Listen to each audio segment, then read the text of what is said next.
Checking এ একটা private কারও লাগানো যেতে পারে, সব রকমের গাড়ি, এমনকি অ্যাম্বুলেন্স, বিয়ে বাড়ির গাড়ি পর্যন্ত চেকিং করুন। উপর থেকে ইনফরমেশন আছে এই পথ দিয়ে প্রাইভেট কারে করে বেআইনি অস্ত্র মাদক দ্রব্য পাচার হচ্ছে। বলুন তো স্যার, একটা বিয়ে বাড়ির গাড়ি আটক করে আপনারা এভাবে হ্যারাস করছেন কেন? I am so sorry mister, এটা উপরওয়ালার অর্ডার, তো আমি অমান্য করতে পারি না। একটার পর একটা গাড়ি চেকিং করতে অনেক সময় লেগে যাবে, সেক্ষেত্রে কন্যাপক্ষের বাড়িতে কি ঘটতে পারে একবার ভেবে দেখুন স্যার। তাছাড়া মানুষের জীবন মরণের সমস্যা নিয়ে আপনি নিশ্চয়ই চিন্তা করবেন, একবার ভেবে দেখুন স্যার, এই দেরির কারণে যদি কোনো অঘটন ঘটে যায়। সবকিছুর তো একটা নিয়ম কানুন আছে, তাই এই ব্যাপারে সাহায্য না করার জন্য আমি দুঃখিত। আর দুঃখ করতে হবে না স্যার, এই ব্যাপারে সেই ড্রাইভার যার গাড়ি ডেগের মধ্যে বোমা আর পিস্তল ছিল। এই মালগুলো কার রে ভাই? এই কখন কোথা থেকে গাড়িতে তোলা হয়েছিল? চুপ করে থাকলে কিন্তু রেহাই পাবি না, বলো বলছি বলো। স্যার, আমাদের গাড়ি বিয়ে বাড়ির জন্য ভাড়া করা হয়েছিল, বিয়ে বাড়ির লোকজন গাড়িতে কি মাল তুললো না তুললো সেটা আমার জানার দায়িত্ব নয় স্যার। না, বিয়ে বাড়ির কোনো মালপত্র গাড়ির ডেকে তোলা হয়নি। তাছাড়া বর বিয়ে করতে যাবে, গাড়ির ডেকে মালপত্র নিয়ে যাবে কেন স্যার? সেটা আপনারাই জানেন। গাড়ি থেকে যখন মালগুলো পাওয়া গেছে তাহলে গাড়ি শুধু সকলকে থানায় যেতে হবে। বিশ্বাস করুন স্যার, ওগুলো গাড়ির মালিকের, ড্রাইভারই বলতে পারবে ওগুলো কে বা কারা রেখেছে। বিশ্বাস করুন, গাড়ির ডেকে আমরা কোনো মালপত্র রাখিনি। আপনারা না রাখলেও তো বিয়ে বাড়ির লোকজন তো রাখতে পারে।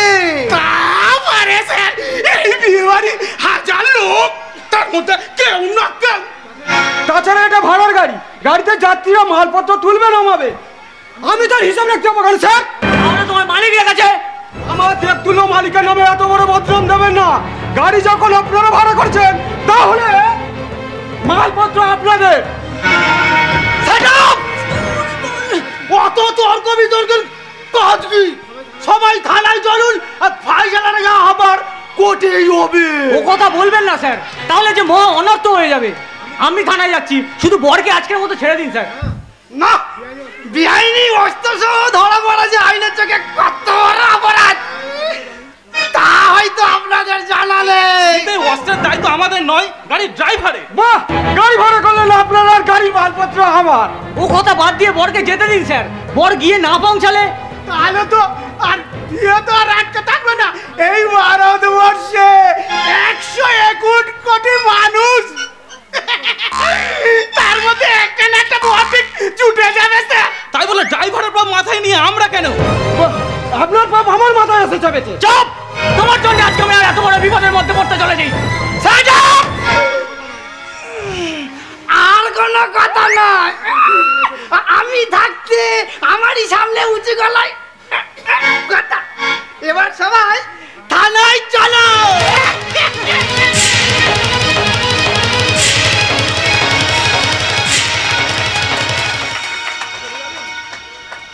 চলো যাবেন, ঠিক বলছিলাম। এখন তো বড় না। আর তাতে কি হয়েছে, আসিনি এখন এসে যাবে। আর তাছাড়া সমস্ত কাজকর্ম যখন গোছানো হয়ে গেছে, সবই আপনার দোয়ায় নইলে আমার মতো পরিবারের সাথে গিয়েছে আমরা তো সুপাত্র সেবা বোনের বিয়ে দিই না প্রশান্ত, এটা আমার কর্তব্য। আর বংশ পরম্পরায় তোমরা আমাদের ভাগ চাষি, আর এখন আমি কৃষ্ণনগরের বাসিন্দা। আর কিন্তু এই বকুলপুরের সমস্ত জমি চাষ করে তার উপযুক্ত অংশ আমার হাতে তুলে দাও। কাকা বাবু, তোমার সে ঋণ আমি কোনোদিন শোধ করতে পারবো না, তাই তোমার বোনের চেতনার সুখের ঘর বেঁধে দিয়ে আর সেই ঋণের বোঝা কিছুটা আমি হালকা করতে চাই। কাকা বাবু, আপনার এ মত তো না না, এটা আমার কর্তব্য। আমার এই জমিতে চাষ করতে গিয়ে বছরে তোমার বাবা অকালে চলে গেলেন, তাই তার সেই গুরুদায়িত্ব মাথায় নিয়ে আমি ছুটে গিয়েছিলাম সেই মাস্টারমশাই সনাতন মজুমদারের বাড়ি। আর আপনার কথা রাখতে মাস্টারমশাই ছেলের সঙ্গে আমার বোনের বিয়ে দিতে তো রাজি হয়েছেন? না প্রশান্ত না, আমি তো উপলক্ষ মাত্র। তোমার বোন চেতনার রূপ এবং গুণে মুগ্ধ হয়ে মাস্টারমশাই বিয়ে দিতে রাজি হয়েছে। দাদা দাদা, প্রাপ্তি যোগটা পরে হিসেবে করবে। এদিকে যে বর যে এলো না সে খেয়াল গিয়ে তোমার আছে? কি বলছেন ডাক্তারবাবু? বর কেন আসবে না ডাক্তার? তবে কি আমাদের কোনো ভুল ভ্রান্তি? না, বর আসার পথে পুলিশ বরের গাড়ির সময় সবাইকে থানায় নিয়ে গেছে। কিন্তু কেন? তাদের অপরাধটা কি? বরের গাড়ি থেকে নাকি বেআইনি অস্ত্র ও মাদক দ্রব্য পাওয়া গেছে। না না না, এ কখনোই হতে পারে না। প্রশান্ত, মাস্টারমশাই দেবতুল্য ছেলের চরিত্র, না না, এ নিশ্চয়ই কোনো বদ লোকের ষড়যন্ত্র। আমি যাব, আমি নিজে থানায় গিয়ে। তাতে কোনো লাভ হবে না দাদা, কারণ খবরটা শুনে আমি নিজেই থানায় গিয়েছিলাম, কিন্তু তারা বেআইনি অস্ত্র রাখার অভিযোগে আটক হওয়ায় আমার সাথে দেখা পর্যন্ত করতে দেয়নি। ও ভগবান, তুমি আমাদের কি সর্বনাশ করলে ঠাকুর? এটা কান্নার সময় নয় দাদা, আজ রাতে চেতনাকে পাত্রস্থ না করতে পারলে। কিন্তু এত হতে পারত কোথায় পাবি? ওরে সুকান্ত, মৃত্যু ছাড়া চেতনা আমাদের সামনে কোনো পথ খোলা নেই রে ভাই, কোনো পথ খোলা নেই। না, আছে। এ কথা বাইরের কেউ এখনো জানে না প্রশান্ত। এসো সুকান্ত, আমরা এই সারা বকুলপুর খুঁজে তন্ন করে খুঁজে একটা সুপাত্র পাবেন না, পাবেন না কাকা বাবু, পাবেন না। অনর্থক এত রাত্রে মানুষের দাঁড়িয়ে দাঁড়িয়ে করুণা ভিক্ষা চাইতে গিয়ে কোনো লাভ নেই কাকা বাবু। ঠিকই বলছি, আমি ঠিকই বলছি বর্দা। যখন তোমাদের অনেক অনেক আশার প্রদীপ যখন ষড়যন্ত্রের এক ফুটে নিভে গেছে, তখন তখন কোন আশায় আপনি আর মোমবাতি খুঁজতে বেরোবেন? না, আমরা তো ঠিকই উপযুক্ত পাত্র। স্বপ্নের জাল বুনে কোনো লাভ নেই রে ছোট্টা। স্বয়ং ঈশ্বর যাকে দুপায়ে ঠেলেছে, মানুষের কাছে সে ঠাঁই হবে না, মানুষ তার দিকে ফিরেও তাকাবে না। তবু চুপচাপ বসে না থেকে আপনারা অনেক চেষ্টা করেছেন কাকা বাবু, আপনার মহত্বের দাম দেবার সাধ্য আমাদের কারণ নেই। আর কোন আশার চেষ্টা করবেন? সব হিসেবের নেট ফল তো শুধুমাত্র শূন্য। তবু যতক্ষণ শ্বাস ততক্ষণ আস। তাই আপনার চেষ্টা করলে দুরাশার সমুদ্রে নৌকা ভাসিয়ে আর কোনো লাভ নেই। তার চেয়ে বরং আপনারা ভেঙে ফেলতে বলুন বিয়ের বাসর, ফিরে যেতে বলুন আমন্ত্রিত অতিথিদেরকে, সারায়ের সুর বন্ধ করে বাজতে বলুন বিদায়ের ঘন্টা। চেতনা, চেতনা আজ তার সব চেতনা হারিয়ে মৃত্যুর কোলে ঢলে পড়তে যাচ্ছে। চেতনা না, মৃত্যু ছাড়া চেনার কোনো উপায় নেই। কাকা বাবু, কাকা বাবু, চেতনা না, তা হয় না। আমরা এতগুলো লোক তোমাকে হারিয়ে যা দেখতে পারি না। এই ছাড়া যে সব পথই বন্ধ কাকা বাবু।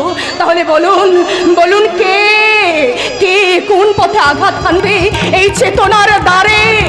এই আঘাত একবার তুমি হানতে পারো গণপতিদা। আমি কিন্তু কিভাবে? দুঃসম্পর্কের কাকা তুমি, জীবনের প্রয়োজনে ভেঙে দাও এই মৃত সম্পর্কের বাঁধন। সকলকে এই বিপদ থেকে উদ্ধার করতে, চেতনাকে মৃত্যুর হাত থেকে বাঁচাতে তুমিই ওকে বিয়ে করো। না ডাক্তার, না, তা হয় না। আমি এখনো জানোয়ার হয়ে যাইনি যে যে মেয়েকে আমি মেয়ের চোখে হেয় করে এসেছি, তার আজ অসহায়তার সুযোগ নিয়ে। তাহলে একটা উপায় তো বলো, যাতে করে এই বিপদ নদী থেকে পার হওয়া যায়। উপায় হয়তো একটা আছে, কিন্তু এরা কি তা মেনে নেবে? আপনি কি বলছেন কাকাবু? সব কিছু চেনা শুনে আপনি লজ্জায় বলতে পারিনি প্রশান্ত, তোমার এই রূপবতী গুণবতীর সে পাত্র সুপাত্র নয়। কিন্তু এই মহা বিপদের সময় সে বিচার করার মোহ আমাদের নেই কাকা বাবু। তাহলে শোনো, আমারই বাড়িতে কালিদাস নামে এক ভাগনা থাকে। বর্তমানে সে কিছুটা অ্যাবনর্মাল, তবে চিন্তা করো না, সে চিকিৎসা চলছে, শীঘ্রই সেরে উঠবে। হ্যাঁ হ্যাঁ, মনে পড়েছে, সে তো এই বিয়ে বাড়িতেই এসেছে। মামা, মামা আমাকে তোমার কোথায় এনেছো? কেন, তোমার কি কোনো ভয় করছে? না না, ভয় করবে কেন? তুমি আছো, মামা আছে, সবাই আছে। এই এই তুমি কে গো? ও হচ্ছে বিয়ের কোণে, আর ওর সঙ্গে তোর বিয়ে হবে। দিদি বাবা, ও কথা বলতে নেই, ও তো দুর্গা ঠাকুর। দাঁড়াও দাঁড়াও, তোমাকে না একটা প্রণাম করি। না না না না, আমাকে প্রণাম করতে নেই। আমি যে তোমার বউ হব। তুমি আমার বউ হবে? তাহলে তো খুব ভালো হবে। তুমি আমাকে বিয়ে করবে তো? ডাক্তারা, আমি তোমায় বিয়ে করবো কেন? তুমি তো আমায় বিয়ে করবে। ওরে চেতনা, তোর এই অপদত্ত দাদাকে তুই ক্ষমা করে দিস রে বোন। তুই ক্ষমা করে দিস। সকালে আমি তোকে জীবন নদীর অগ্রস্ত ভাসিয়ে দিলাম রে বোন, ভাসিয়ে দিলাম। তোমরা আমার গলায় বোন মালা নয়, পরিয়ে দিলাম বলির গরম। দেখিস তোর সবাই ভুল ভাবছিস। দেখিস আমি খুব সুখী হব, আমি ভীষণ সুখী হব। তাই তবে ভাগ্যের হাতে নিজেকে সঁপে দিয়ে আমি চললাম এই অর্ধ উন্মাদের গলায় মালা দিয়ে দুটি জীবনকে একটি সূত্রে বাঁধতে। আই বোন কালিদাস, আজ তোমার তুলে দিলাম আমারই অবাকে জীবনকে।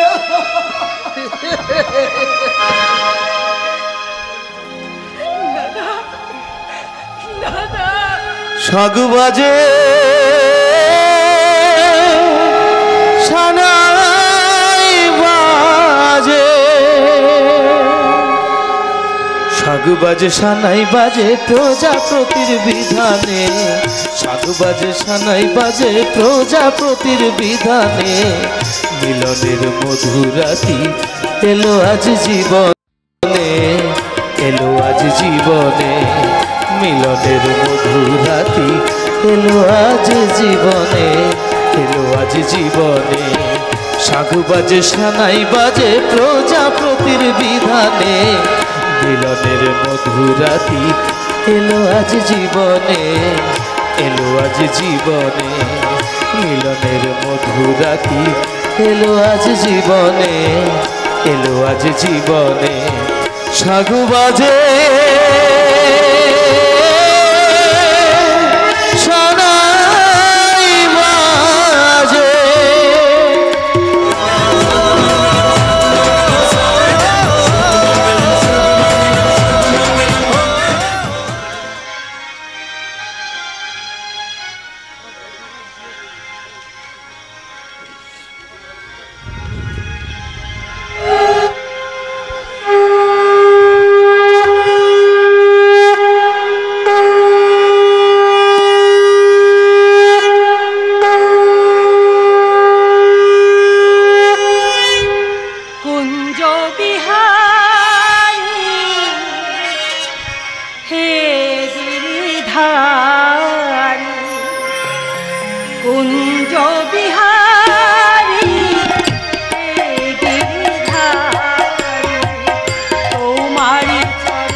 ছিল আমার সবই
আমার ভীষণ আনন্দ হচ্ছে। আমার বড় বাবা বিয়ে করে লক্ষ্মী প্রতিমার মতো ঘরে নিয়ে আসবে। আজ যে আমার কি আনন্দ হচ্ছে। যদিরং হৃদয়ং তব তদস্তু হৃদয়ং মম। এই পবিত্র বৈদিক মঞ্চে যে হৃদয় বাধা পড়ার কথা, তার হাতে আজ অপরাধীর শিকল। এইসব তুমি কি বলছো? আমার বড় এক স্বনামধন্য শিক্ষকের ছেলে বেআইনি অস্ত্র আইনে বন্দী। ও না না, এই কথা আমি বিশ্বাস করতে পারছি না। ওগো ওগো, তুমি কিছু একটা করো। নীরব হয়ে আমি বসে নেই রমলা। সব লজ্জা স্মরণ বিসর্জন দিয়ে আমি তার পক্ষে কোর্টে উকিল দিয়েছি। তাতে কি শেষ রক্ষা হবে বাবা? দাদাকে যে আইনে ওরা আটক করেছে তাতে তার কঠিন শাস্তি হতে পারে। হতে পারে নয় রে মা, হবে। তবু তো আমার চেষ্টা করতে হবে রে মা। না না, তোমরা ভুল বলছো। যে মানুষের উপকার ছাড়া অপকার করতে পারে না, ভগবান তারা তো ক্ষতি করবেই না। ভগবান নয় রমলা, ভগবান নয়। এ সমাজের মানুষরূপী শয়তানের দল তোমার ছেলেকে তোমার কোল থেকে কেড়ে নিতে চাইছে। এই সমাজ যে উল্টো পথের পথি। এখানে মানুষ মানুষের উপকার করলে সেই উপকারীর সর্বনাশ করে। স্নেহ প্রেম প্রীতি সম্পর্ক আজ যে সমাজের মূল্যহীন অচল পয়সা। তা হোক, তবু তোমার মুখে এ কথা মানায় না বাবা। সমাজ গড়ার কারিগর তুমি। আদর্শ শিক্ষাই হবে তোমার প্রতিবাদের ভাষা। সে কিছু যে প্রতিবাদের ভাষা সৃষ্টি করবে, একশোর আমি জলোচ্ছ্বাসকে ধ্বংস করবে এই যুগের পাপ অন্যায় অধর্মকে। এই জন্যই পক্ষপাত দুষ্ট বিচার ব্যবস্থার উপর ভরসা না করেই মানুষকে নিজের হাতে তুলে নিতে হবে প্রতিরোধ, প্রতিশোধের অস্ত্র। অস্ত্রর মুখে কথা মানায় না তা আমি জানি, কারণ একজন শ্রদ্ধেয় শিক্ষকের শিক্ষিত ছেলে আমি। শত অবিচারের শিকার হয়েও আমার বুকে থাকবে ভগবান বুদ্ধের শান্তির ললিত বাণী। বুদ্ধং শরণং গচ্ছামি। বাবা, তাই তো ছিল বাবা, তোমার শিক্ষা আদর্শ প্রেমময় বাণী ছিল আমার দাদা ধ্যান জ্ঞান। তাহলে আজকাল তার এই অবস্থা কেন? তাকে জেলে বসে টুকরে টুকরে খাদ্য হচ্ছে। হয়তো জীবনে চলার পথে ভুল। না, সেটা আজ যাই করুক, আমার দেবতুলের মতো দাদা তা কোনোদিনই করতে পারে না বাবা। ওরে, তুই কিন্তু দাদার সাথে দেখা করেছিলিস? মাগো, গিয়েছিলাম গো মা, গিয়েছিলাম, কিন্তু দেখা হয়নি। কারণ অস্ত্র আইনে আটক কোনো আসামির সঙ্গে বাড়ির লোকজনদের দেখা করতে দেয় না গো। সে কি কোনোভাবে মুক্তি পাবে না? জানি না গো মা, জানি না। শুধু জানি যে কোনো প্রকারের চক্রান্তের মূল্য একটু খুঁজে বের করে তার বুকে রক্তে করবো আমার দাদার কলঙ্ক মোচন। আইনকে নিজের হাতে তুলে নিয়ে তুই তোর শিক্ষার অমর্যাদা করিস না। শিক্ষা শিক্ষা শিক্ষা, কি মূল্য আছে এই শিক্ষা? দাদার গায়ে লাগা মিথ্যে কলঙ্কের খালি শিক্ষার কোনটা মানে বুঝবে বাবা? তাই বলে তুই অন্যায়ের বিচার করবি অবিচারের পথে? চুপ কর। কিসের অন্যায়? তোদের শিক্ষাই তো বলে অন্যায় করা আর অন্যায় সহ্য করা দুই সমান অপরাধ। শোনা, অন্যায় আমার অনিবারকে কোনদিন ছাড়া পাবে না। মা গো, মা, নিশ্চয়ই দেখবো গো মা, নিশ্চয়ই দেখবো। ছেলে ওই সমাজে বাবার মাথা হেঁটো, তা আমি কোনোদিনই চাই না। তুই কি উকিল পীযূষ বাবুর সঙ্গে দেখা করেছিলি? হ্যাঁ বাবা। কি বললেন তিনি? আমার অনির্বাণ ছাড়া পাবে তো? না মা না, তিনি কোনো আশার আলো দেখাতে পারেনি। তবে বলেছেন মাস্টার মশাইয়ের সম্মান বাঁচাতে তিনি জীবনপণ লড়াই করবে। মাস্টার মশাই, যার আপদ মস্তিষ্ক কলঙ্কের কালিতে সমলিপ্ত, সে নাকি সম্মানীয় মাস্টার মশাই। ভারতবর্ষের শিক্ষার ইতিহাসে মাস্টার মশাই এমন একটা নাম, তার পবিত্রতা বজায় রাখতে শিক্ষকদের জীবন দান পর্যন্ত করতে হয়। কিন্তু আমি তো পারিনি, তাই তোরা আমাকে মাস্টার মশাই বলে ডাকি না। তোরা আমাকে মাস্টার মশাই বলে ডাকি না। তোরা আমাকে মাস্টার মশাই বলে ডাকি না। তুমি কেউ না, শোকে দুঃখে মানুষ বোধহয় পাগল হয়ে গেছে।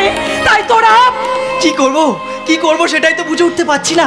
শয়তানদের ষড়যন্ত্রের জালে দাদা এমন ভাবে আষ্টে পৃষ্ঠে বাধা পড়েছে। সেই বাঁধন কাটার সাধ্য যে তো নেই রে ছোটদা। না না না, নেই। কারণ তোরা একদিকে শিক্ষার গর্বে গড়িয়ান হয়ে বাবার মর্যাদা রক্ষা করতে বলবি, আর অন্যদিকে বলবি যে কোনো উপায় দাদাকে মুক্তি করতে। আমি যে তোদের দোদুল্যমান মনের স্বর্গ নরকের মাঝে ত্রিশঙ্কু বলি রে। শিশু কুমারী। একদিকে স্বামী নেই নীতি আদর্শ, অন্যদিকে সন্তানের মহা বিপদ। আমি এখন কি করি? এখন কাকে ছাড়ি আর কাকে রাখি আমি যে কিছুই বুঝতে পারছি। তোমাকে যে দুজনকারই দেখতে হবে মা। রাম, হ্যাঁ মা হ্যাঁ, এ সংসারে যেমন তোমার স্বামীকে ছেড়ে কখনো থাকতে পারবে না, তেমনি এই সংসার আলিঙ্গনে যে এ সন্তান হলো নয়ন জোড়ানো ফুল গো মা, ফুল। তাই তাই তুমি ভয়কে জয় করতে শেখো মা। দেখবে ভয়কে তুমি যেদিন জয় করতে শিখে যাবে, সেদিন দেখবে আর কোনো ভয় থাকবে না গো তোমার মনে, আর কোনো ভয় থাকবে না। ভয়ের আরে না পরাজয়, ভয়ের আরে না পরাজয়, ভয়ের আরেক নাম পরাজয়, ভয়ের আরেক নাম পরাজয়, ভয়ের আরেক নাম পরাজয়, ভয়ের আরেক নাম পরাজয়। মন থেকে মুছে ফেলো ভয় তুরা, মন থেকে মুছে ফেলো ভয় তুরা, মন থেকে মুছে ফেলো ভয় তুরা, ভয়ের আরেক নাম পরাজয়, ভয়ের আরেক নাম পরাজয়।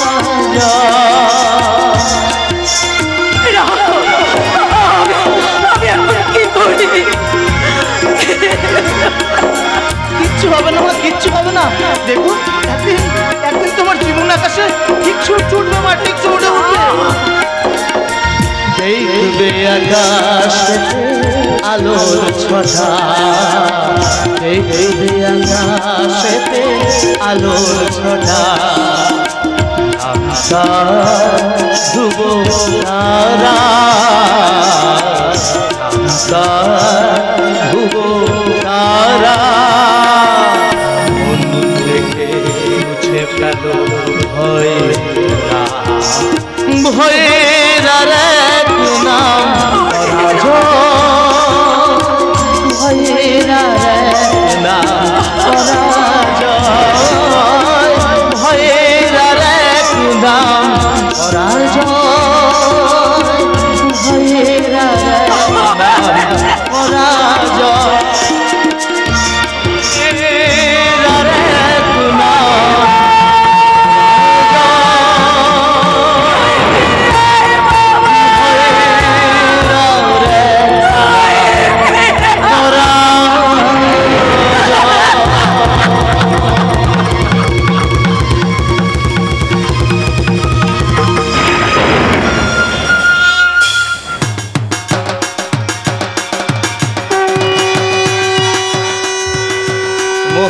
মেঘ প্রভং ঘোরং মুক্তকেশী চতুর্ভুজং কালিকাং দক্ষিণং দিব্যং মুন্ডমালা বিভূষিতং ওং জয়ন্তী মঙ্গলা কালী ভদ্রকালী কপালিনী দুর্গা শিবা ক্ষমা ধাত্রী সাহা সদা নমস্তুতে।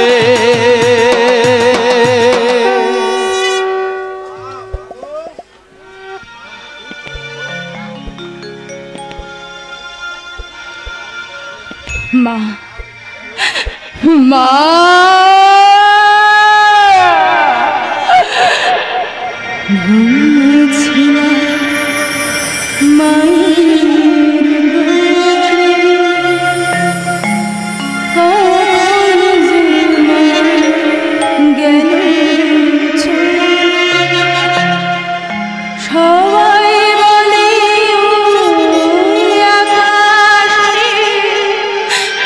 লুকিয়ে আছে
মা, তুমি স্বর্গ থেকে তাকিয়ে দেখো মা, তোমার চেতনা আজ কি সুখে বেঁচে আছে।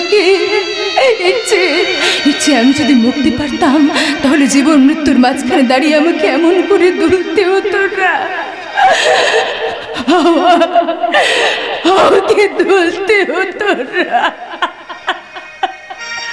ওই অদগর আটতে আমি কাবো পেলে কি দুতানা ভয়ে মারে ইগল বাকি পাতে ধরে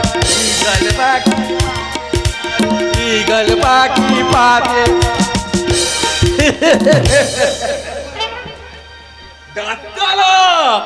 তোমাকে তো কি ধুন্দল দেখাতে পাইলি।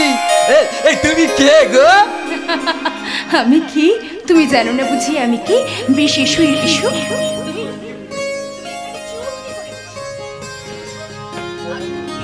আমি তোমাকে বুঝিয়ে বলছি আমি তোমার কে। তেই ভালো তুমি বলো তুমি কে? আমি এই যে তুমি আমাকে বিয়ে করেছো, আমি তোমার বউ। আচ্ছা বউ আবার কি? বউ কি তুমি জানো না? বউকে দিয়ে কি হয়? এই যেমন ধরো আমি তোমার বউকে নিয়ে সংসার হয়। এই যেমন ধরো আমি তোমাকে রান্না করি, তোমাকে খাইয়ে দেব। তাহলে তো খুব ভালো হবে। আচ্ছা খাবার পর আমি তোমাকে বিছানা করে শুইয়ে দেব। আর তুমি কি করবে? আমি তোমার মাথায় হাত বুলিয়ে দিতে দিতে গাইবো, কি যে ছিল দুষ্ট কুমার, এক যে ছিল দুষ্ট কুমার, মিষ্টি মিঠির দেশে নাওয়া খাওয়া করতো না সে অভিমানে বসে। এক যে ছিল দুষ্ট কুমার, মিষ্টি মিঠির দেশে নাওয়া খাওয়া করতো না সে অভিমানে বসে।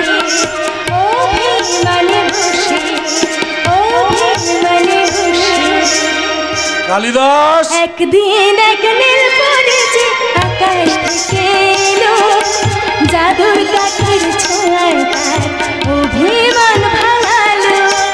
একদিন এক নীলপরি যে আকাশ থেকে এলো, জাদুর কাঠের ছোঁয়ায় অভিমান ভাঙালো, অভিমান ভাঙালো, অভিমান ভাঙালো।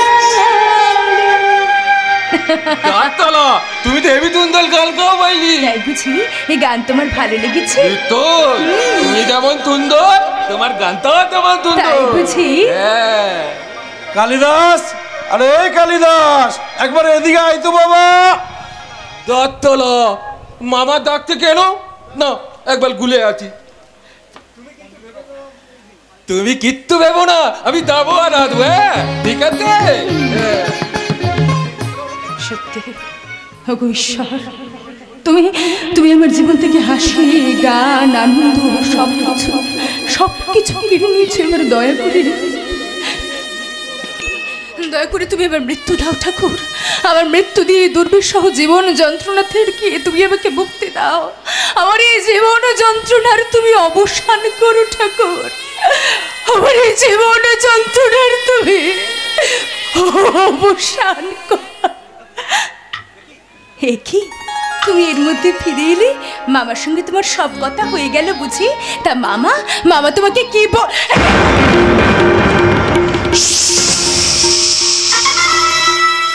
চিৎকার করো না, আজ এখনই এখানে যা ঘটবে তা তুমি আর আমি ছাড়া স্বয়ং ঈশ্বরও জানতে পারবে না। আমি কি জানছি, আমি কি দেখছি, কি শুনছি? আপনার মতো একটা দেখতুল্য মানুষ কিনা? তোমার রূপ আর যৌবনের দুর্বার আকর্ষণে সেই দেবতার মুখোশ ছেড়ে আসল দানবের মুখটা বেরিয়ে এসেছে চেতনা। তাহলে এতদিন যে রূপ আপনার আমি দেখে এসেছি, সেটা ছিল আমার মুখোশ। আপনি তো ভালো আমার আসল মুখ। কিন্তু আপনি যে সুপাত্র দেখে আবার বিয়ের ব্যবস্থা করেছিলেন, আবার সে বিয়ে আবার আমি ভেঙে দিয়েছি। আমার এই নিপুণ হাতে বলা ষড়যন্ত্রে জালে পড়ে হাজত মন্দিরে বিচারে পোষণ গুনছে ওই স্বরমধন্য মাস্টারমশাইয়ের আদর্শবান ছেলে। কিন্তু কিন্তু ন্যায় বিচার সে একদিন পাবেই পাবে। সোনার পাথর বাটে। তোমার হয়তো জানো নাই সুন্দরী, এদেশের পুলিশ আইন আদালত বিচারের কাঠগড়ায় উঠে নাচে। টাকার ভেলকিবাজিতে আদালতে চলে বিচারের নামে প্রহসন। ন্যায় নীতি আদর্শ সব আদালতের কাঠগড়ায় রক্তাক্ত। ইয়েস, জেলের সালে বসে দিন কত পাপ খর করবে তোমার এই কামনার পুরুষ অনির্বাণ। ডাক্তারি চিকিৎসার গুণে তোমার স্বামী হবে পাগল। হ্যাঁ, হয়তো তোমার মতো সুন্দরীকে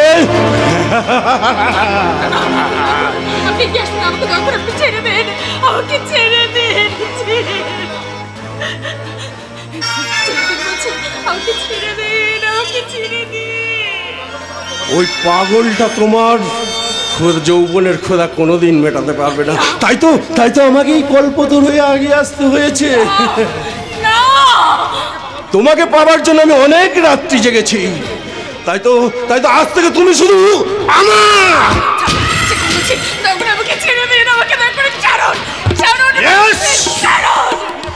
তোমাকে সরাসরি বিয়ের প্রস্তাব দিতে পারিনি বলে আজ আমাকে এই বাঁকা পথ ধরতে হয়েছে।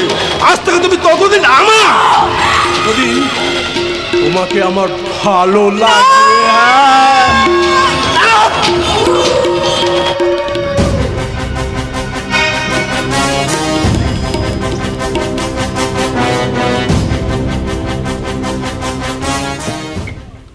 চেতনা, আরে ও চেতনা, তুমি না ভারী দুষ্টু।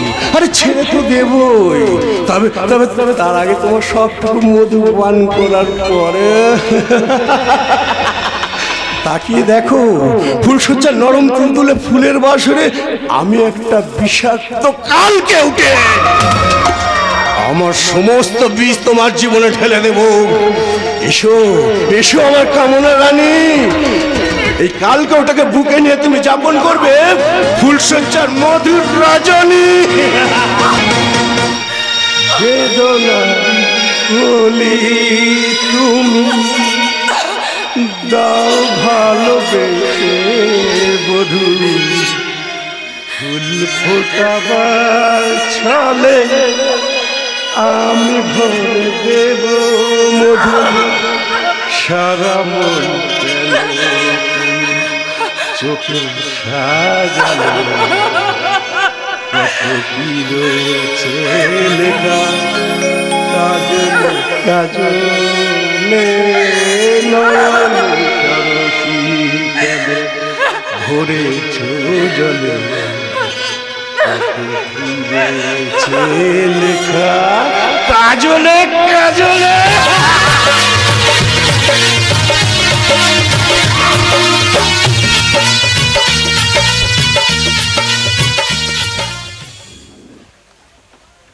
এ বিপিন বাবুল কালন সুদা মেতাই জ্বালা মেতাই খুদা মলা মান্দেশ বাঁচিয়ে তোলে এমনি যে তার জাদ। বিপিন বাবুর কারণ সুদা বুঝেছ চাঁদ।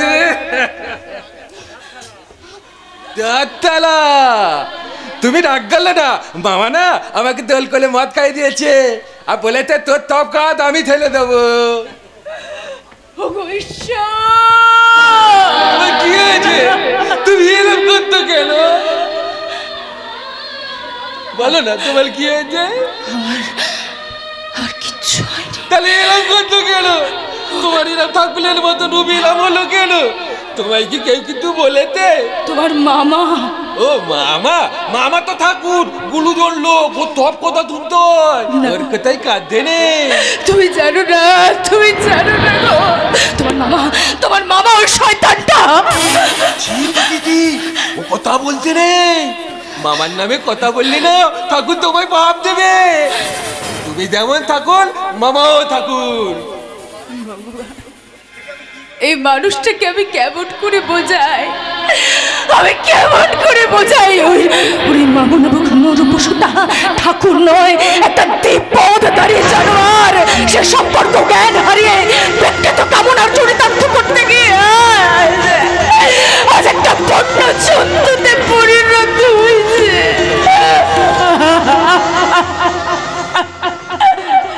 আমি তোমার কথা কিচ্ছু বুঝতে পারছি নি।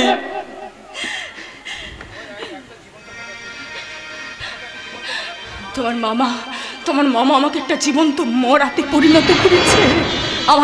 আমার জীবন মৃত্যুর মাঝখানে দাঁড়িয়ে মৃত্যু দেবতারও ভয় পাচ্ছে আমার শেষ পরিণতির কথা চিন্তা করে। মা,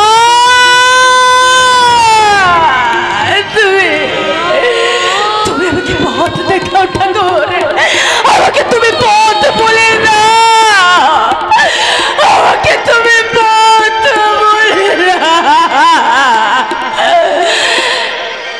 পথ বলে না তুমি, কোন পথে যাও, কোন পথে গেলে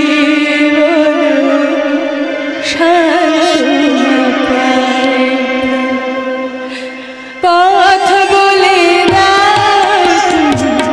কোন পথে যাই, কোন পথে সাধনা পায় বলি মা, বলি মা,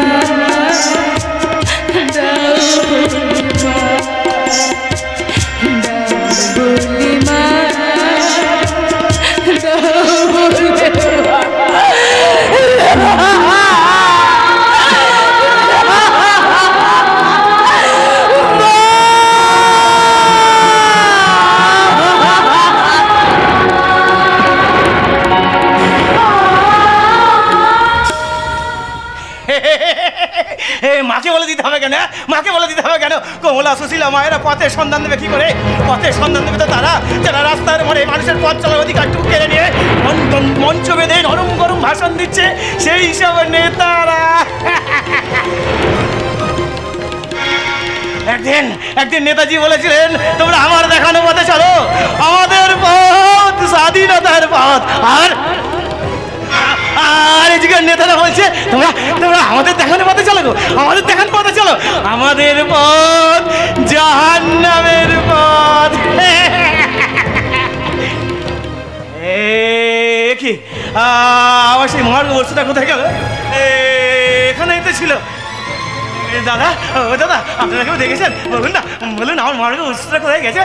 দেখেছেন? বলুন না, ও দাদা। ভাই, তুমি ওখানে কে খুঁজছো? আর বলো কেন, আমার একটা দামি জিনিস হারিয়ে গেছে গো। তুমি তো পুলিশ, তুমি একটু খুঁজে দেবে ভাই? এখানে তো কিছু পড়া নেই। তাহলে কি জিনিসটা ডানা গজিয়ে উড়ে গেল নাকি? হ্যাঁ, তোমার কি হারিয়েছে সেটা তো বলবে তো। একটা পোড়া বিড়ি গো। হ্যাঁ গো, হ্যাঁ, 3 বার খেয়ে নিভিয়ে কানে গুঁজে রেখেছিলাম, 4র্থবার খাবো বলে। তার মানে এটা না জেনে পুলিশের চাকরিটা হাতালে কি করে গো? আরে ভাই, এটাই তো সাম্যবাদ।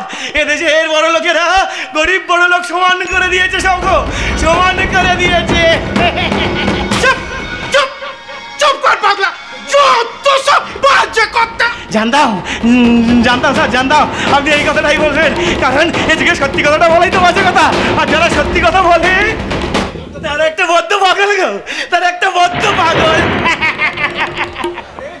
ए भैया, सड़क में खड़ा होकर पगला मपी हंसता क्यों?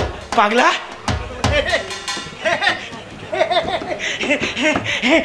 ঠিক বলেছো, ঠিক বলেছো। আরে পাগলা, আরে ভাই, এ দুনিয়ায় কে পাগল নয়? তুমি অর্থের জন্য পাগল, ও ঘুষের জন্য পাগল, আবার কেউ বা শোকে দুঃখে পাগল, আবার কেউ বা প্রেমে পাগল গো, আবার কেউ বা প্রেমে পাগল। সেই জন্যই তো যাত্রাগুরু হইরকম বলেছেন, এ দুনিয়াটা একটা পাগলাগার গো, এ দুনিয়াটা একটা পাগলাগার। तब तुम किसका पर पागल आछे? আমি আমি পরশ পাথর গো, পরশ পাথর। লোকে বলে শোনোনি, খেপা খোঁজে ফেলে পরশ পাথর। পরশ পাথর? সেটা আমার কি আছে? জানবে কি করে গো, জানবে কি করে? শিক্ষার জোরে তো চাকরিটা পাওনি, চাকরি পেয়েছো ঘুষের জোরে। পরশ পাথর জানতে চাই প্রকৃত শিক্ষা। तब तुम कौन पड़ोस पत्थर ढूंढता है? আমি সেই পরশ পাথর করছি, যার জন্য আমার স্ত্রী হয়েছে শয়তানদের কামনার বলে, আমার সন্তানদের হয়েছে মৃত্যু, আমার সোনার সংসার হয়েছে শ্মশান। পুলিশকে জানাওনি কেন? পুলিশ? আমাদের মতো মানুষের রিপোর্ট রেখার সবাই পুলিশের কোথায় গো? তা তো নেতা মন্ত্রী তো আজ শুনতেই আসতো। দেখে বুঝবে কি করে ওরা প্রশাসনের লোক নাকি নেতা মন্ত্রীর বাড়ির কাজের লোক? বাজে কথা বাদ দিয়ে বলো, তোমার নাম কি? Bros, Robert bros. Robert Bush? अरे भैया, वो तो एक सम्राट था। আমি বাবা সম্রাটের কম কিসের গো, আমি বাবা সম্রাটের কম কিসের? এই সমাজের মুখোশহীন সম্রাট আরে রবার্ট বুশের মতো হাজার পরাজয়ের গ্লাডি আমাকে ক্লান্ত করতে পারেনি। I shall try again. মৃত্যুর পূর্বেও সেই শয়তানকে খুঁজে বের করে তার রক্তে আমার স্ত্রী পুত্র কন্যার আত্মা সমর্পণ করে আমি বুঝিয়ে দেব আমি অপরাজেয় সম্রাট রবার্ট বুশ গো, আমি অপরাজেয় সম্রাট রবার্ট বুশ, অপরাজেয় সম্রাট রবার্ট।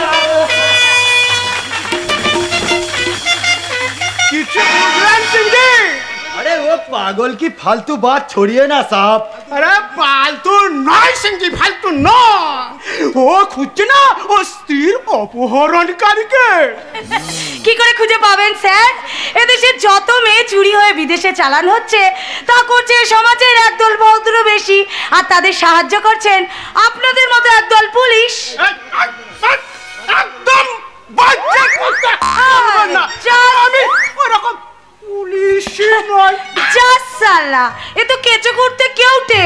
আমি বললাম ঠাকুর ঘরে কে, আমি তো কলা খাইনি। ए लड़की, तुम कौन आछे? ভরা যৌবন দেখে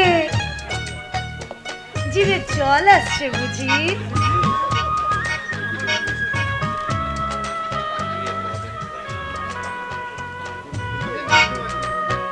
আমার মান্তু সোনা কি সিংজি, আমি একটা নাচরে আলি, নাচ গান করে পথে ঘাটে টাকা রোজগার করি। দেখবেন নাকি দিল পাগল করা নাচ গান? তোমার মতো রূপসীর নাচ গান উপেক্ষা করা স্বয়ং ঋষিমুনিরও অসাধ্য। और हमरा तो सामान्य মানুষ। তাহলে হয়ে যাক দিল পাগল করা নাচ গান। जवान जानवर हसीन दिलरुबा मिले तो दिल जवा निसार हो गया। जवान जानवर हसीन दिलरुबा मिले तो दिल जवा निसार हो गया। शिकार दुनिया शिकार हो गया। न जल अब हुआ ये क्या जुल्म हुआ, न जानू मैं न जाने वो। जवानी जान मन हसीन दिलरुबा मिले तो दिल जवा निसार हो गया। शिकार खुद यहाँ शिकार हो गया। ये क्या जुल्म हुआ ये क्या गजब हुआ, न जानू मैं न जाने वो।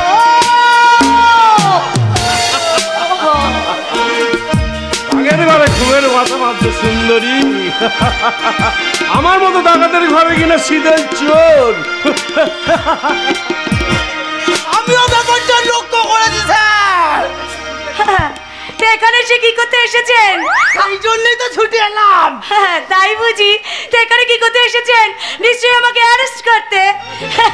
সারা দেশ এসে কত দাঙ্গা মারামারি খুনোখুনি হচ্ছে, সেখানে গিয়ে হয়তো আড়ালে কোথাও লুকোবেন, আর না তো নেতাদের ভয়ে লেজ নাড়াবেন। আর এখানে এসেছেন আমার মতো মেয়ের কাছে একটা ফালতু অ্যাক্টিং করতে। যান এখান থেকে। তাহলে তুমি একটা মেয়ে হয়ে পকেট মারবে? এই বেশ করেছি, আমি পকেট মারবো না তো কি করবো? পকেট না মেরে পেট চালাবো কি করে? বাবা বসের কথা এসে আটাজি বদল করতে এসেছিস, কর না। আমার ব্যাপারে রাগ করছিস কেন? अरे इतना खूबसूरत लड़की की ना तो पॉकेट मारा छे। আরে সালা পকেট না মারলে চলবে কি করে? আমাদের মতো লড়কিদের কাছে নাচ গান দেখে চারানা আটানা ছুড়ে দিবি, তাতে কি আর পেট ভরবে? তাই পকেট মারবো না তো কি করবো?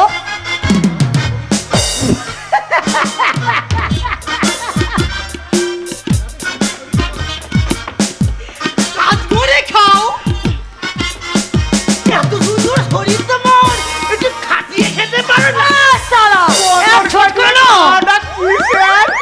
সে তুই বুঝবি না।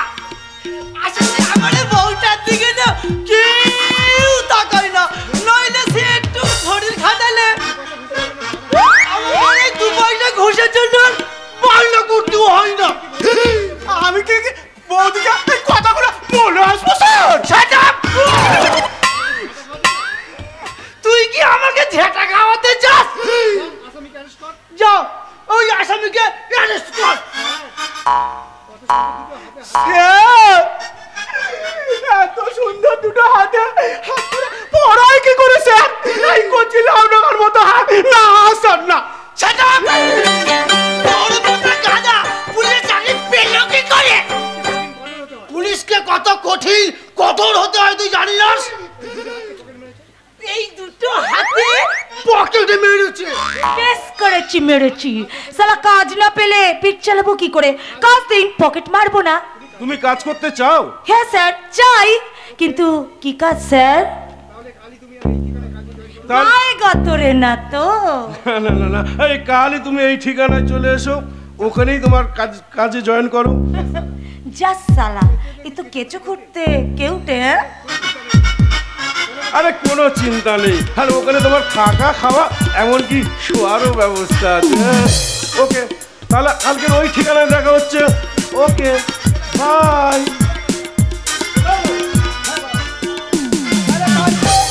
ওইখানে ওই ঠিকানায় দেখা হচ্ছে।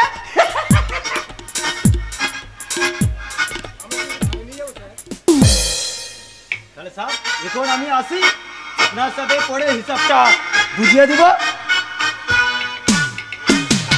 আমরা যে তোমাকে থানায় নিয়ে যাব।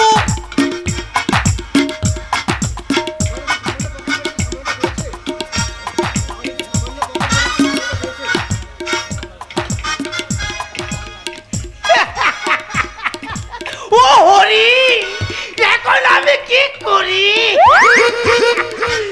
তাহলে যে সামান্য পকেটে মেরে যে সামান্যটা পেয়েছে, আর সামান্য হাত বাড়িয়ে সামান্যটা দিয়ে দিলে আমিও সামান্য খুশি হয়ে আরো ব্যাপারটা সামান্যর দিকে ছেড়ে দিতে দাও। সেই তো সামান্য বাচ্চারা সামান্য মানিব্যাগটা নিয়ে নাও। আচ্ছা দাদা আপনি বলুন তো, এই পকেট মার আমি নাকি এই সামান্য বাচ্চারা? এবারে তাহলে আমি আসি, নইলে বই হাতে 3 নম্বর ঝাঁটা খেতে হবে। 3 নম্বর ঝাঁটা মানে কি স্যার? 3 নম্বর ঝাঁটার মানে বোঝো না? তুমি পুলিশের চাকরি পেলে কি করে? শোনো, 1 নম্বর ঝাঁটা মানে হলো যেটা দিয়ে বিছানা ও ঘরদোর ঝাড় দেওয়া হয়, আর 2 নম্বর হলো একটু ছোট, যেটা দিয়ে উঠান বাড়ির চারিপাশ ঝাড় দেওয়া হয়, আর 3 নম্বর হলো একটু ছোট, যেটা দিয়ে উঠান ও ঘর দিয়ে ঘর দিয়ে গোয়াল ঘর ঝাড় দেওয়া হয়। আমার বউটা 4 নম্বর ঝাঁটা মুখী স্যার। 4 গোলা ঝাঁটা।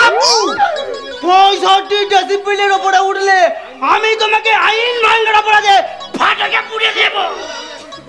তাহলে আমি এখন কি করবো স্যার? তোমার কিছুই করার নেই, তোমার আর আমার দুজনের দুঃখ তো এক। তাই তাই তুমি এটা রাখো আর দেখো বইয়ের গলাটা কমাতে পারো কিনা। আসলে তর্জন গর্জন সব বাইরে, আর ঘরে গিয়ে না সব মাগের বেড়া হয়ে যায়। নিশ্চয়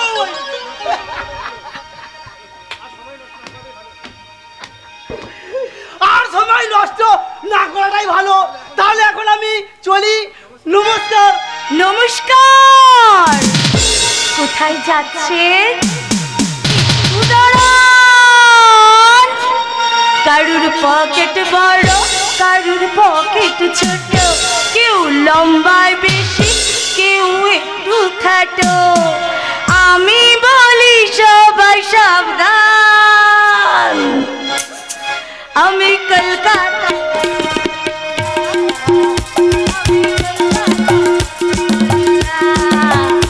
আমি কলকাতার রসগোল্লা, আমি কলকাতার রসগোল্লা।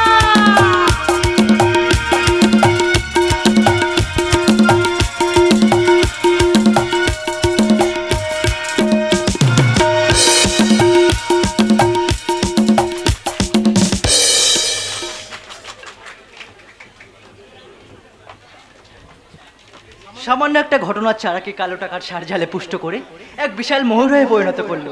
আর আমরা শিক্ষা আদর্শের মর্যাদা দিতে গিয়ে সেই ময়ূরের নিচে চাপা পড়ে ধ্বংস হয়ে গেলাম।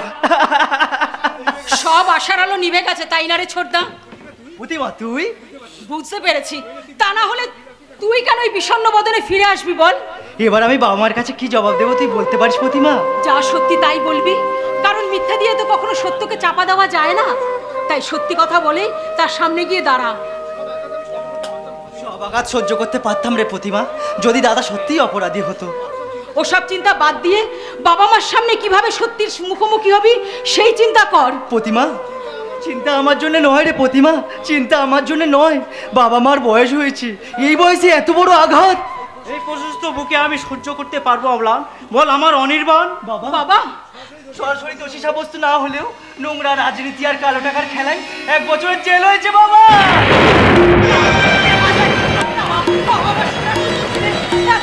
হতে পারে না, ওই শয়তানরা যুক্তি করে আমার ছেলেকে সমাজকে ছোট করতে চাইছে।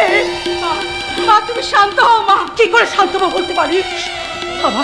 আবার সোনার টুকরো ছেলে জেল হবে, আর আমি কি করব? প্রবহমান কালের বিচার মেনে নেওয়া ছাড়া আর কোনো উপায় নেই রমলা। মানি না তোমাদের এই কালের বিচার। ওই শয়তানরা যুক্তি করে আমার ছেলের জীবনটাকে ছিনিমিনি খেলতে চাইছে। তা আমরাও জানি মা, কিন্তু তাদের বিরুদ্ধে লড়াই করার সামর্থ্য আমাদের কোথায়? তারপরে চিরকাল তোর অন্যায় বিরুদ্ধে আজ অনির্বাণ গেছে, কালকে তুই যাবি না, তাতে কোনো মানে আছে? তা তাকেও নীরবে মেনে নিতে হবে রমলা, কারণ আজ সত্য ন্যায় ধর্ম নিবেশিত হচ্ছে অন্যায় অধর্মের পদতলে। শিক্ষা মাথা ঠুকে মরছে অশিক্ষার দ্বারে। তাহলে সেই শিক্ষাকে সযত্নে লালন করে লাভ কি বাবা? কেন কেন শিক্ষার জন্য হাজারো দুঃখ কষ্ট পালন করব? শিক্ষা অবিনশ্বর বলে সাময়িক লাভের আশায় মানুষ অশিক্ষার শিকার হয় ঠিকই, কিন্তু প্রকৃত শিক্ষার কোনো বিকল্প নেই। সে তো চোখের সামনে দেখতে পাচ্ছি তো শিক্ষা দীক্ষার মূল্যবোধ। মা আমি জেলের ছেলে বসে মাথা খুললেও তোমার মুখে এ কথা মানায় না মা, কারণ তোমার মুখে থাকবে এক মাস্টার মশাইয়ের কথার প্রতিধ্বনি। তোর এই অবস্থা দেখার পরেও কোনো মা কি পারে? পারে নয় মাসিমা, পারে নয়, পারতে হবে, নইলে আমাদের শিক্ষার মূল্য কোথায়? কিন্তু বাবা তুমি তো আমার অনির্বাণের জন্য। না মাস্টারমশাই, কারোর জন্য নয়। মানুষ দুঃখ কষ্ট ভোগ করে তার নিজের কর্মফলে। তাই বলে বিনা দোষে কালো টাকার বিচারে আজ তোমরা অম্লান, এ সংসার সমুদ্রে অহরহ ঘাত প্রতিঘাত স্বরূপ নোনা জলের ঝাপটাই বেঁচে থাকার নামই তো জীবন রে ভাই। কিন্তু যে জীবন তুমি পেয়েছো তার আর হিসেব করতে যেও না বড়দা। তা শুনে তোমার ভেঙে পড়া সাজে না প্রতিমা?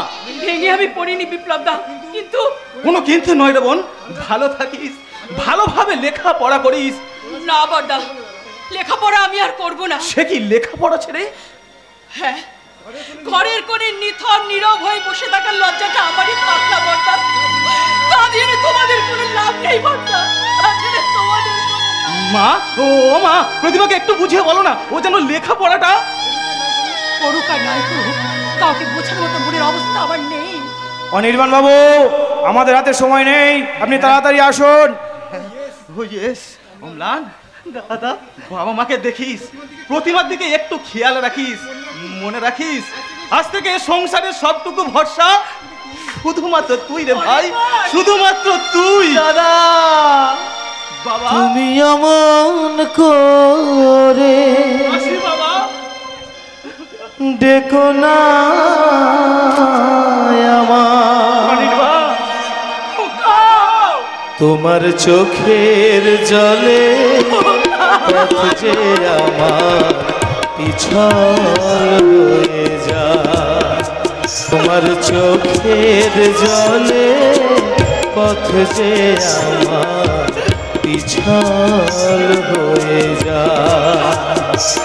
তুমি অমন করে দেখো না আমার, তোমার চোখের জলে পথ যে আমার পিছল হয়ে যায়, তোমার চোখের জলে পথ যে আমার পিছল হয়ে যায়।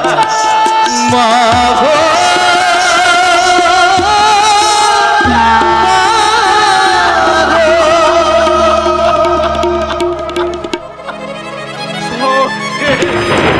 একটা আঘাতেই দাসের ঘরের মতো ভেঙে পড়ল আমার স্বপ্ন সাদের প্রাসাদ। এ কথা বলছো কেন বাবা?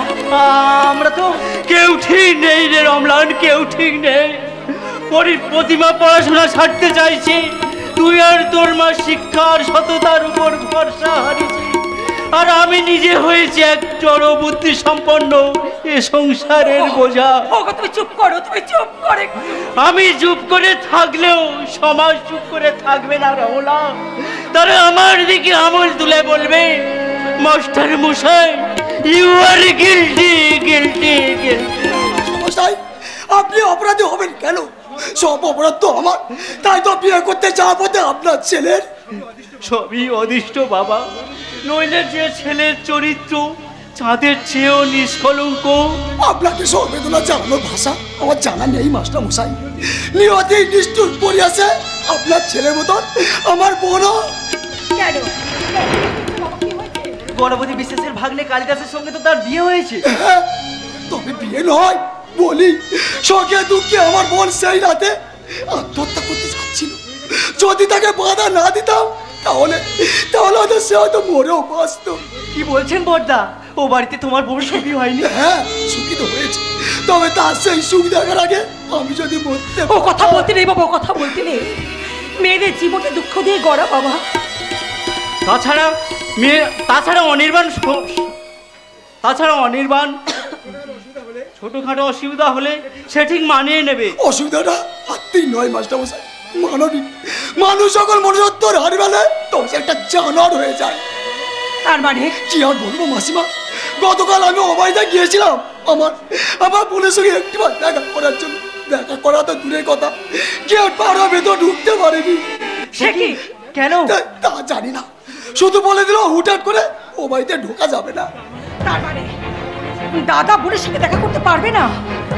আগে খবর দিয়ে তবে ও বাড়িতে ঢুকতে পারবে। আপনি বলুন তো মাসিমা, একটা মানুষের কাছে এর চেয়ে চরম লজ্জার কি হতে পারে? এককালে ও আমার ছাত্র ছিল, তাই ওর কথা মতো আমি তোমার বোনের সাথে। হয়তো সেটা ভাগ্য বিপর্যয় কারণ। মাসিমা, মাস্টার মশাই, মাসিমা, সব দূর করার জন্য আমি দায় স্বীকার করে ক্ষমা চেয়ে গেলাম। আপনারা আমাকে সন্তান জ্ঞানে ক্ষমা করবেন মাস্টার মশাই, সন্তান জ্ঞানে ক্ষমা করবেন, সন্তান জ্ঞানে ক্ষমা করবেন।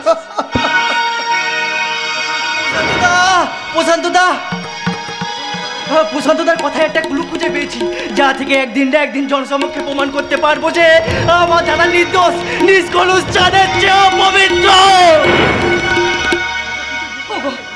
তুমি কিছু বুঝতে পারলে? জানি না রমলা, আমি কিছুই জানি না, শুধু এটুকুই বিশ্বাস নিয়ে বেঁচে আছি যে আমার ছেলে কোনো অন্যায় করবে না, করতে পারে না। কিন্তু কিন্তু ও যে দাদার বিরুদ্ধে চক্রান্তকারীগুলোকে শাস্তি দিক রমলা, শাস্তি দিক। নয় শান্তির এই পৃথিবীর বুকে শান্তির প্রতিষ্ঠা হবে কি করে? এই পৃথিবী থেকে পাপ পাপিয়ার অধর্মকে ধ্বংস করতে এদেরকেই তো মাথা উঁচু করে বুক ফুলিয়ে বলতে হবে ভগবান শ্রীকৃষ্ণের সেই পবিত্র বাণী। যদা যদা হি ধর্মস্য গ্লানির্ভবতি ভারত অভ্যুত্থানং ধর্মস্য তদাত্মাनं সৃজাম্যহং পরিত্রাণায় সাধূনাং বিনাশায় চ দুষ্কৃতং ধর্ম সংস্থাপনার্থায় সম্ভবামি যুগে যুগে সম্ভবামি যুগে যুগে।